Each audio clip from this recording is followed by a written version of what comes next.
I want to get into, you went down to the border. Yep. Talk to me about what you saw. Well, number one is everybody that's watching. I come from a family of yellow dog Democrats. My dad was, listen to this. My dad was, I only found out when he died. I knew he was senior CIA. He was chief of station for the CIA in London back in the 60s. He was literally the James Bond M for the Americans. My dad was a true patriot. I worked for Republicans. I worked in the White House for both Reagan and H.W. Bush and Clinton. I don't care about the party. So I want to just say that really clearly. This is about transparency. I went there with Brian Urlacher. And if you've met Brian, you know he's another class act, great guy, no ego, just, you got to have confidence. But he had great presence. And we went there and met with Chris Clem and the team of the Border Patrol people. We were taken through a full day there. And this is a humanitarian crisis on both sides. 853 people have died trying to come across. 13 Border Patrol agents have committed suicide, 3 in the last month. They were dealing with maybe 25 apprehensions. That's who they caught 2 years ago. Now 1,000 people per day. They cannot.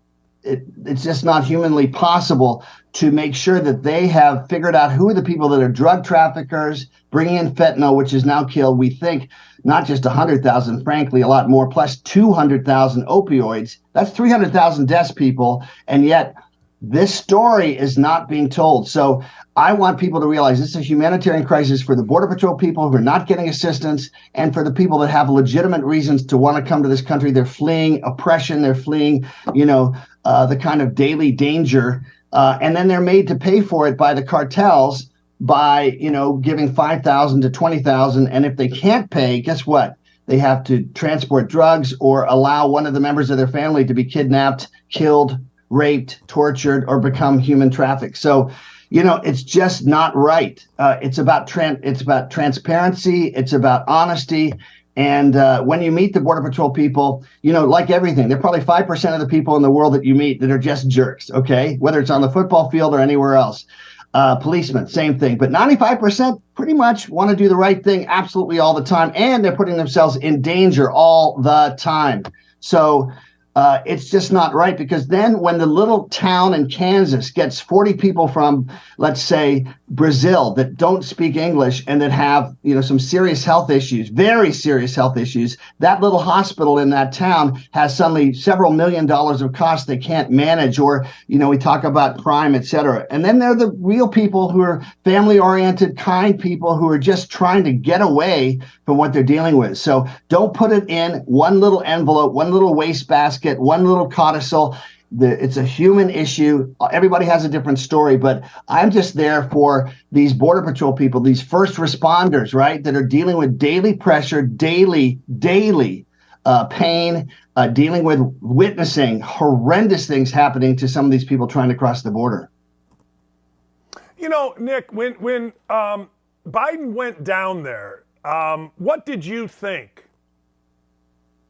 What I thought was how interesting that they sanitized that area. I work with the homeless. Lee Steinberg, another one of my favorite people on the planet, the first agent to say athletes have an opportunity to use this stage to do good things with it. When I saw that, and my Champions for the Homeless program, I see what's happening in the expansion of homelessness all around the country. You have these homeless people temporarily, right, immigrants, and they sanitized the sidewalks and made it look like, oh, there's no problem here. It's just the dishonesty. And what happens is if 60 Minutes or 2020 or Frontline or some of the, the remaining, quality journalistic enterprises asked to go into the buildings where they're being processed, they're not allowed in. The administration says, we don't want you in there, because they don't want people to see that they're being well treated, that they have apples and bananas, unlimited water, crushed fruit.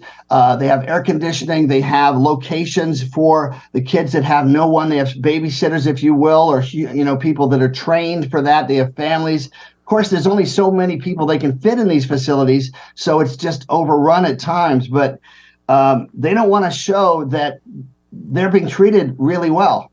And they want to create this unfortunate narrative that's just not truthful. Just show what's happening. Let everybody watching, make up their own mind. Don't shove one story down your throat. So I believe in Raul Ortiz, who's the national director of the Border Patrol, my buddy Chris Clem, who just retired.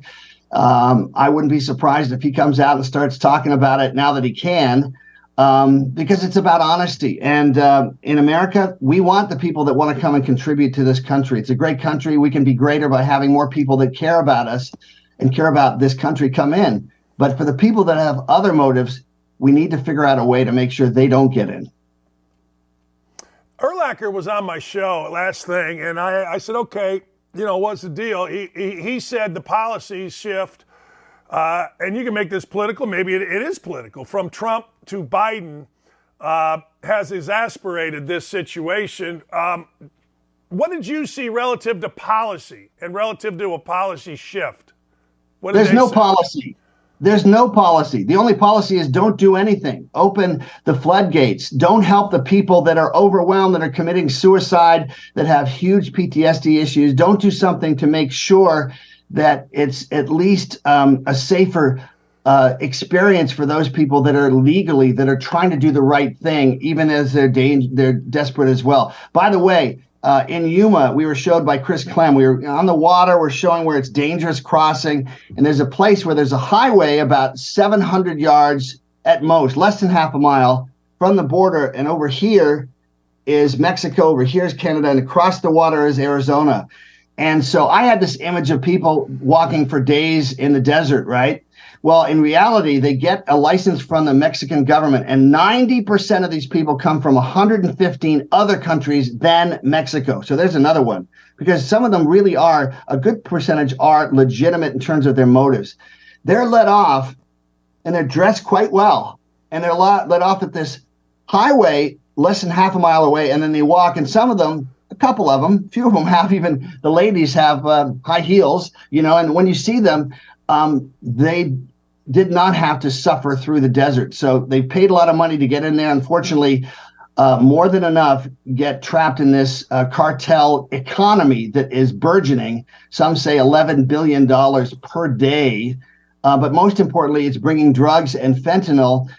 Do you know someone who's died from fentanyl? I know 3 personally whose child died from fentanyl in the last 2 years. My friend Debbie Gaby, her son, died. I'll just get emotional about it, but it's just, man, what does it take for you to care about human beings and the toll that it's taking on, people that we actually know in person? And then the other side, well, you mentioned it, and this is what, I have read from the intel that I've gotten, $39 million per week per sector to the cartel. So not only are we allowing all of what you and I are talking about but we're strengthening the group that is pushing these folks in. We're strengthening the drug trade. We're strengthening the murder trade in these countries by providing them with an incredible amount of money. Thank you. And so you saw it when they captured El Chapo's, the army in Mexico paid probably a third what the others are on the cartel side, who are the military version for the cartels.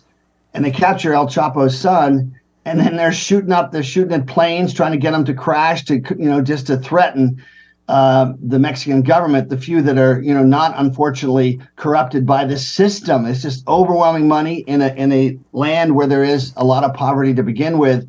So I actually worked in the drug abuse policy office for Reagan way back in '88, and back then.